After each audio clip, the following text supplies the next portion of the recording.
Sebo kansa Kalyama tulikwogera ku mateeka ganalungamya bufumbo kamuli balika wagana ku bitundu bya chama ate nga tino omukuzo ogusooka beka wako gwasooka last year this year tiba omwaka bagutandise mani wagati bakawula ko wundi mu myezi mukaga bakabasada babiri abaluzinze bitundu by'echama babiri betwidiku kubanga kisoboka okubanga eriyo bekyatuuka kwayenga basirika bambi tibasobola kutuukibwa ku musasi waife olwisi mu biseera kati aba n'ababiri ni n'abasobola okutuuka ku meeza ya Baraza Milton ni Joshua Ereza Isabiri ayenga kisobokera irala okubanga eri y'abandi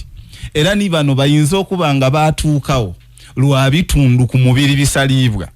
ayengeri yabasalibwa ku emikono eri yabalumibwa ku amatu eri yabatemeibwa ku ebigere bano bona story yayibwe eyabano mba erezito yiwo okutuuka ku muzindalo kuno lwa kitundu kye basazeeko ayo omuwendo gw'abakyala be basazeeko amabere omuwendo gw'abantu abagemye jambiya oba oluku oba kina kuba mukewe n'amutoola mu eriiso omuwendo gw'abasaze gw'abalumye kubanayibwa amatu olw'obulumi muba point yange eri nti story eno kimu ku bukakafu obukulaga obuzibu obwolekeira abantu saa eno mu maka yetuwangalira nze niwe tuli bafumbo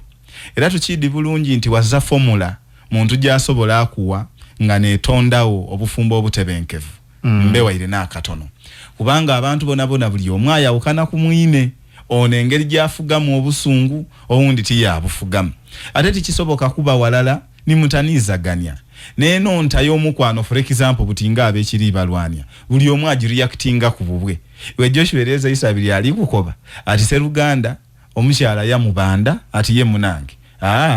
nze nsavinga ya musavinga Joshua akoze isa kitole ati yamuwe kitole kitya kirala pegano ole yawulira ngaka ayenda okuli ekitole ekyokubiri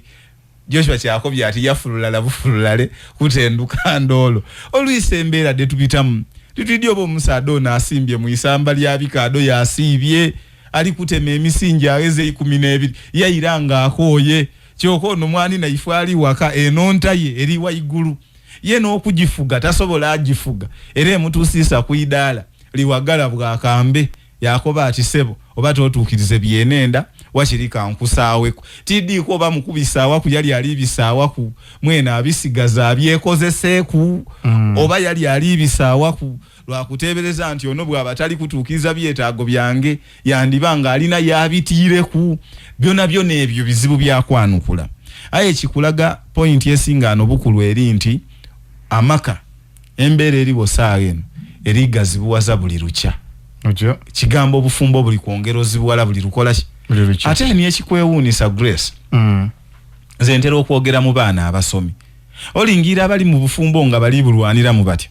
n'abandi bali kulwana ku bufuluma kai wayagana omwana omuto nga ali kulwana okubwinjira wakubuti ono abayira ati ye olaye kubulumukamu yokulwana kano ingireyo yes ababuli mu bali kulwana ku bufuluma nga kitokota niwo okukula okutuuka musini ya 3 muoli mama wo waka ati ayime olwayiwe aye yalekera iro okuti amawo olwo bufumbo ngoli mu pitu okuva mu pitu okutuuka musini ya tuyo mama wako bashirala ati wano ndiwo kulwa abaana ni kyonka ero lwisi ali guminkirize ekiroto kyo ekyokufuuka omusawo ku whispers kituukirire aye singa Katonda amuyamba bwakyencho nga kituukirire yakukobera lwatu atize ebyo omusada nabivakwira kyoka iwe kabiri oli kulwana kumaduka n'abasada ba boda ku kyalo otero ojjeka iwe no ofuuke mukazi namba 7 pegano awona atandikira obuzibu waliga iteeka erigema ku kyetweta domestic violence otyo mu Uganda era ekintu kino mwani na ife nabiri ekye yakola webalawoli kigwa mwitulubali ebyebikanga ivulwa mwiteeka lya domestic violence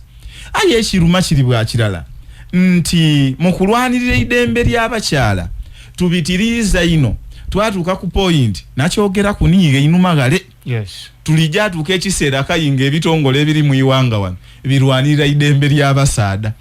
ubo muwendo gw'abasada oguli kutulugunizibwa okutuuka ku point yoti neeno mubitirire gubitirire agona amazima gubitirire endawulo eri bwandala nti abasaada tibeeyuna olwisi kuloopa olwisi afa kisiiri wayagana omusaada nga idwire enkovu wabuuza oti Sseruganda kiye nga tasobola akuwayira ati munange mulamu wo yanduwa ku maadi nga asiriike wayagana omusaada nga ali kuwenera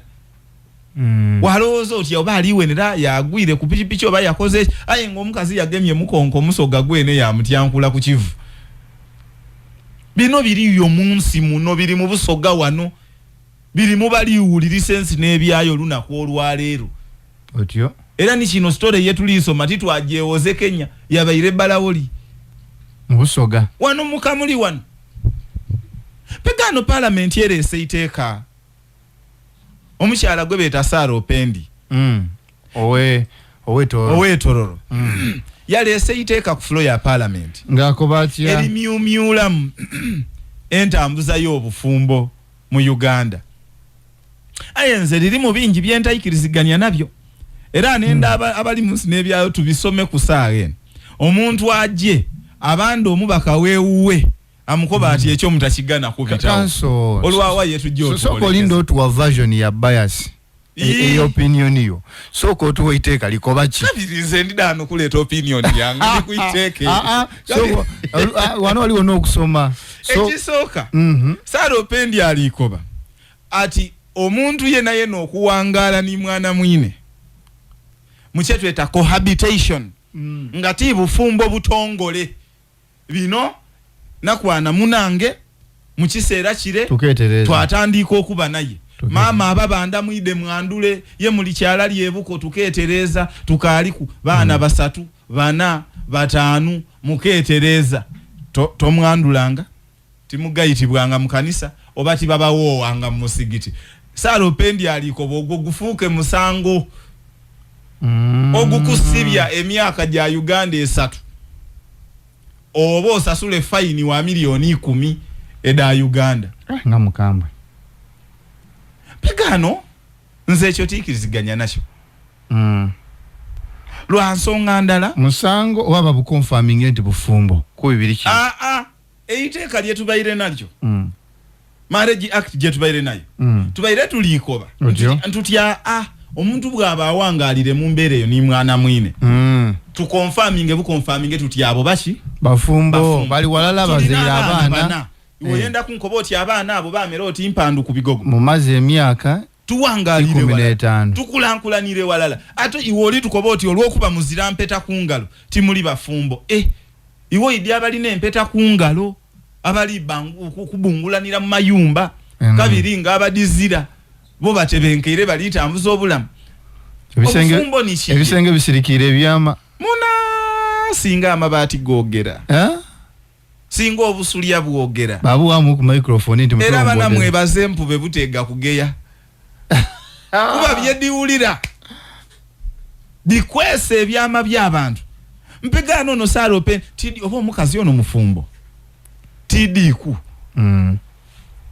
aye Sarah Opendi alikoba mbuko habiting gufuuke musango nze mbaire ndowooza nti kitaba kityo oli ambassador kakubidinisa be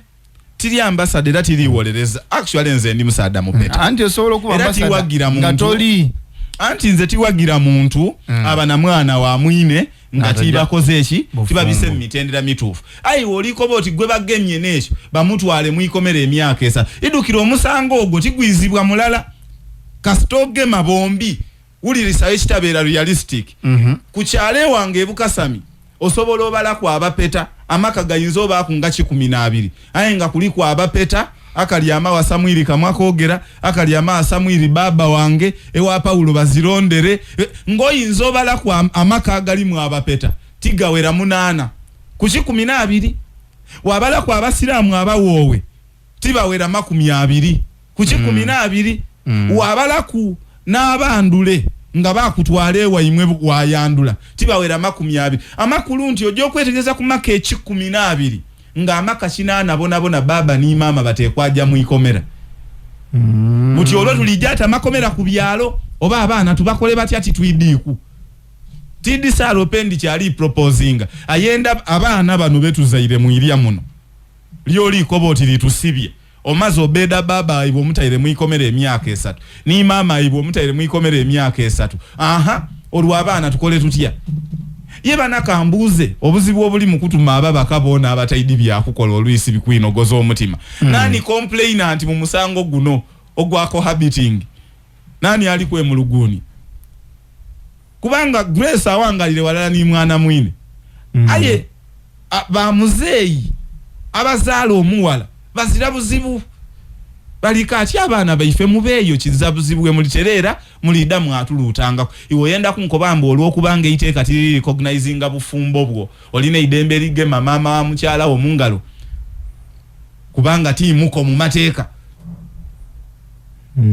ati oyo timuko mu mateeka oline idembe limugema mungalo mukyala wo waka olwokubanga iteeka tiri recognizing bufumbo bwe aline idembe erijja gwe babao isezaalage mu kifuba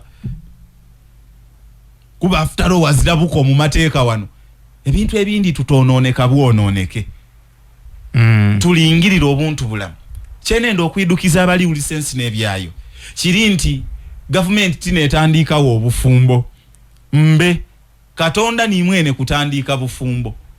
era we yabutandikira yalina ebigendererwa bye birambulu kufino ekibuzo kiri bwa kirala nti ifo tujanga tujweteka tugayita kwensaga nga tuwadanira ku ebintu ebyendawulo okujanga obadira ku kino ni kino nti tulirungamya institution yeno nga Katonda mwene kujitaawo bwe yakoba oba ebindi bye tulireta bijiwa byabuwabi buje iteke eri okubiri ekiri muno Saropendi kyali ikoba ekyokubiri alikoba nti obufumbo obw'omukyalo omulala n'omwami omulala buvwewo bufuuke polygamous otyo idukira twasoma ku bufumbo twakoba tulina obufumbo bw'ekanisa tulina obufumbo bwa government obwo bwa mukyala mulala na mwami mulala era kufa nokubaawukanya then twaba n'obufumbo bw'omusigiti obwo omuntu aba n'abantu abakyala basobola okukomera irala kubana twaba n'obufumbo bw'obuwangwa wetweta customary marriage obwo omuntu akunganya ngo obusobozi bwe bukola we bukoma twaba n'obw'abayindi n'obwo obufumbo bw'abika bitano buti ono yaliko bati nibu n'obwa kanisa iwo gayitibwa n'omukyalo omulala ido bwe buchencho nga balo yandyenzo owundi amufune omuwerekereku mujje ku kituuti bishop abagayite n'omukyalo owokubiri n'owokusatu omukulu omukyalo no Saropendi mukenkedewe akobebwa okuba Honorable Atkins katusabe tumuyozayoza Bukonzo West MP mpegano yali ikoba eno clause 39 section 39 atya ali ikoba ndi to converting monogamous marriages into potentially polygamous marriages mujifo kyo okukoba bukobe iba ati nze nko yendizaku ya yenda kifuuke kyayiteeka lyona lyona kyayiwanga lyona lyona nti buli omweizeko nzaka lyanagayitibwa mukyala ni Sharon ngakamu empete eri munerina lya mulamuwo yali ikoba ati do bwenenda nje nfuna omuwala owundi mulete mwandulire mukyala akalya mbe nkobe mukyala akalya ntuwerekere ku week eida tulijja ku kanisa kutugayita aye enkole eyo jalese yasomye iteeka lya Kisiraamu kuwa obusiramu bukoba onabo jafuna omukazi w'okubiri consulting ako omukyala omukulu anti butyeira lwawo eritanga omukobere nti muna eriyo owundi gwendi kubonayo Grace mwekirizaganya mimwe ajja maiso nze wendi kukoberera nti kino kishamu buti opendi lwaki alowooziza indati wendi kukoberera nti kino kyetaaga kwinonolwa point yange eri nti muyiwanga muno mulimu obufumbo bwabika bitano era buli omu waidembe okulonda kuwasuga nkutegeire ayenda obufumbo obw'abakyala abangi kumusaada omulala waidembe okwetyamira mu customary marriage era aba mufumbo obw'abasiraamu waidembe okutyama awo Muhammadin marriage era aba mufumbo aye kasitoko boti njire mu kanisa yo kanisa eri kukoba nti ife tu recognizing obufumbo bwa Adamu na Kawa omusaada mulala n'omukyala atya mulala yo kanisa bwekobye teri koba nti balabandi babi oba bali batya ayiwaye ndatuuka mirembe kanisa teri kubwa Sulumani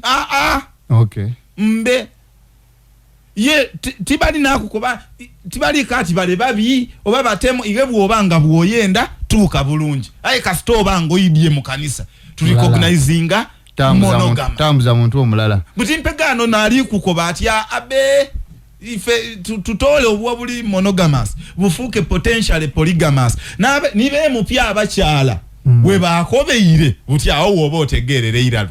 we bakobeire ati twena nini mugaite wao subsection 2 ngetugana okwiza kubayiba ife aba kabakyala era nabo buti mpegana awo woba owulirire ensi wejo ogwira iralu nabo era actually ndikwewunie olukwewunie ndowooza yabakabakyala mbuguresi yoire yowaka otuuke ng'abaana bali awo balizana okuba isimu okoba otiye muno olazeewaye akoba atya anjire no wa musanji wo butiki ndakuyira ku lwakuna abaana abo batwale ku isomero obe wa dada waibu twakulanke batukoba ndi leaders are role models leaders are meant to be role models yes twakulanke batukoba ekyo mbe nja ku challenginga nti mpaaku tune district 12 Mbusoga mpaaku butano bonka ngoidi bye ba woman MPs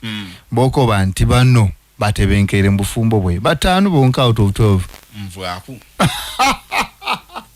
batano bonka ni assignment jenku waidi ali kunsi nebya onabo bampeire ali kunsi nebya markinga answer yange kukibuuze ekyo answer nti mvwaku kanso mu challenges atubayireku abakabakyala batano Mbusoga muno abalina obufumbo obutebenkeire beidiku nga akanti bano ngovire kwa bawugaugana ompe ku bameka batebenkevu lwa nsongeji nda abasinga ti bafumbo Oriogeti program ensi nebyayo Nisa Grace Mwesi